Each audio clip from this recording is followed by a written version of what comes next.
Hello students, welcome back to our PYQ series एक new question के साथ। It means PYQs ही है जहाँ पर हम पढ़ने वाले हैं एपी के बारे में। The sum of the first and the eighth term of an AP is 32 and their product is 60। Then find the common first term, common difference and also find the sum of his first 20 terms. It means हमें इसमें A1 find करना है, D find करना है और एस20 find करना है। Given से स्टार्ट करते हैं। हम जानते हैं एपी जो होता है एक सीक्वेंस का सम होता है। इट मीन्स एक सम जो सीक्वेंशियल तरीके से चल रहा हो, हर बार एक कॉमन डिफरेंस ऐड हो रहा हो।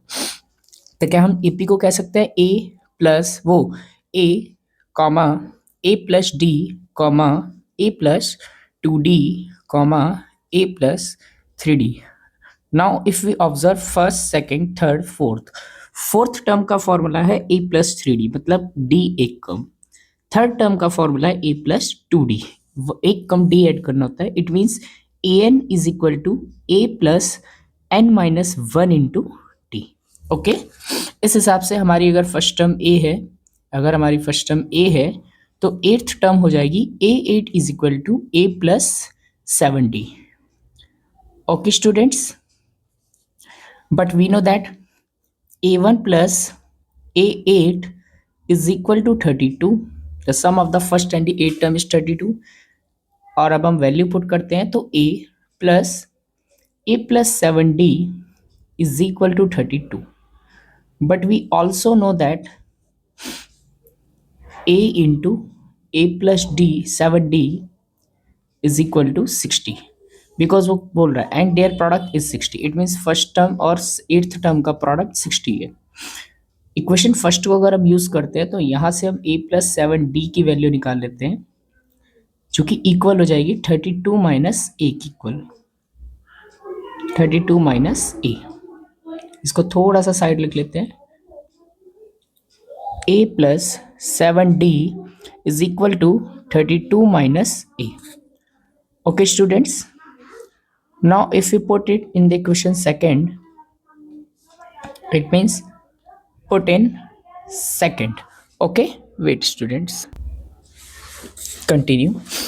अगर हम इसको सेकंड में पुट करें, हमें a प्लस 7d की वैल्यू मिल गई है 32। देखो हमें फर्स्ट टर्म और एट्थ टर्म का सम 32 का, फर्स्ट टर्म हमारी a हो गई और एट्थ टर्म हमारी a प्लस 7d हो गई, क्योंकि हमें सेकंड इक्वेशन में a प्लस 7d दिख रहा था। एक इक्वेशन में दो वेरिएबल्स आए थे which is not possible to solve.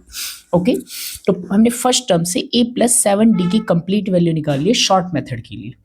a plus 7d की जगह उस वैल्यू को पुट करेंगे और हमारी इक्वेशन a के टर्म में लीनियर हो जाएगी।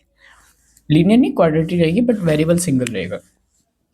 क्या मैं a प्लस 7d की वैल्यू 32 माइनस ए लिख सकता हूँ यहाँ पर, और हमें मिल जाएगा क्या a into 32 minus a is equal to 60।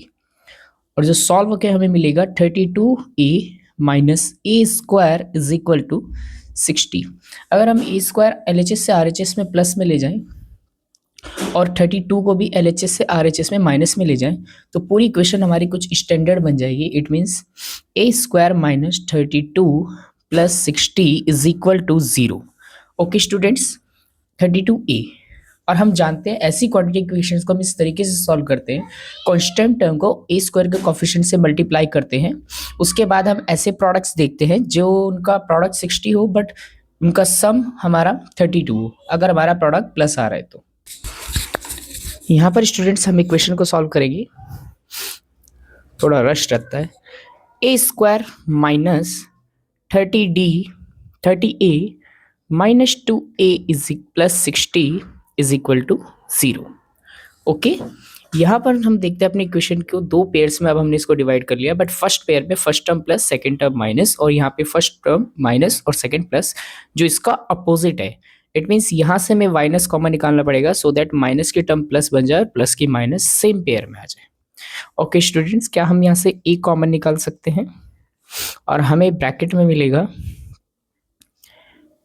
a minus 30। अब सेकेंड पेयर में से हमें कुछ ऐसा कॉमन निकालना है कि हमें एज इट इज ब्रैकेट मिल जाए। तो अगर हम यहाँ से माइनस कॉमन निकाल लें और 2 कॉमन निकाल लें, तो हमें मिलता है a minus 30 is equal to 0। Students, a minus 30 common निकालने के बाद हमें बचता है फर्स्ट टर्म में से हमें a बचता है और सेकेंड टर्म में से हमें -2 बचता है इज इक्वल टू 0, और a की वैल्यू मिल गई हमें 2 और 30। अब अगर हम a को 2 पुट करेंगे तो इस हमारी जो AP है वो इंक्रीजिंग ऑर्डर में आ जाएगी, और 30 पुट करेंगे तो डिक्रीजिंग। इट मीन्स हमारे आंसर पे कोई भी फर्क नहीं पड़ेगा, डिफरेंस आता है सिर्फ कॉमन डिफरेंस के साइन का। ओके, तो अब हम अगर a को 2 मान के चलते हैं, पुट इन फर्स्ट, अगर हम a को फर्स्ट इक्वेशन में पुट करते हैं एज अ 2, तो हमें मिलता है, we know that the sum of first term and eighth term is 32।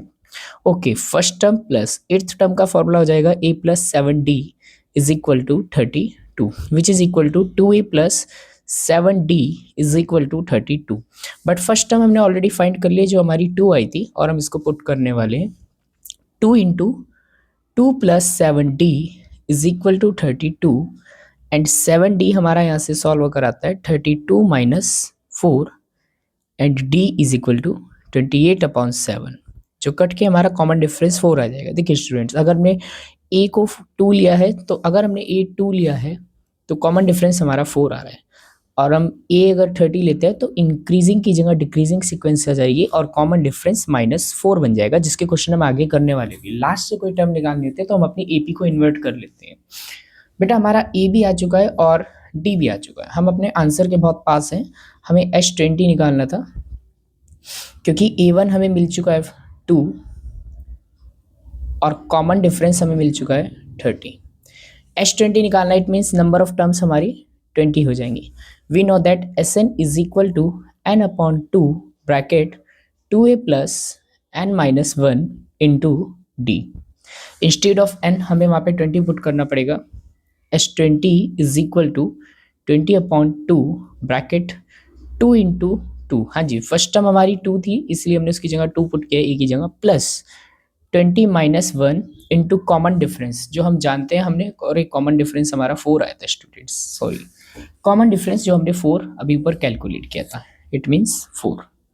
Okay, solve करने पे हमें H20 मिलता है 10 इंटू ब्रैकेट में 4 plus 19 into 4, it means H20 is equal to 10 bracket में 4 plus 76 which is equal to 10 into 80 and answer is 800। Student, अगर आपको video पसंद आई हो तो लाइक करें और सब्सक्राइब करें फॉर मोर अपडेट्स।